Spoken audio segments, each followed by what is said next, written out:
ఇది గాజు బాటిల్ అండి. ఇది కింద పడి పగిలిపోయింది. దాన్ని నేను మన పని అయిపోయింది అనేసి డైరెక్ట్ చెత్తలో వేసి పాప యానిమల్స్ చాలా ఇబ్బంది పడతాయి. అది దాని గురించి అయితే నేను నాకు తెలియదు ఈ విషయం. ఇంతకు ముందుకైతే అట్లనే పడేసేది చెత్తలో. చాలా వీడియోస్ చూసాను నేను. ఒకప్పుడు అయితే 10 years బ్యాకే నేను ఫేస్బుక్ బాగా వాడేది అప్పట్లో. యూట్యూబ్ గురించి నాకు అసలు తెలియదు అసలు అప్పట్లో.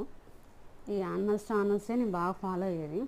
అప్పట్లో దీని గురించి చాలామంది చెప్పారు, వీడియోస్లో చెప్పారు. ఆ వీడియోస్ చాలా చూసి నాకు ఇంట్లో అలాంటి జరిగినప్పుడు నేను అలానే చెయ్యాలి అనుకొని గుర్తుపెట్టుకున్నా. పగిలిన ఇంట్లో ఏ గాజు గ్లాసులు ఎలాంటివి పగిలినా సరే డైరెక్ట్ అట్లా పడేయకుండా ఇట్లా క్లాత్లో చుట్టి దాన్ని కవర్లో చుట్టి మళ్ళీ అంటే ఏవైనా యానిమల్స్ కాకులు, కుక్కలు, పిల్లులు ఏవైనా సరే అవి వాటి మీద ఇప్పుకోలేవు. అది మనం డైరెక్ట్ పడేస్తే పాపని తొక్కుతుంటే వచ్చి ఫుడ్ కోసం వచ్చి వాటి మీద కాళ్ళు వేస్తుంటే పాప చాలా ఇబ్బంది పడతాయి కదా. నాకైతే ఇప్పుడు వాటికి ఏ ఇబ్బంది ఉండదు. అవి ఎందుకంటే అవి ఇప్పుకోలేవు. అదే మనం డైరెక్ట్ పడేస్తే తొక్కుతాయి వచ్చి.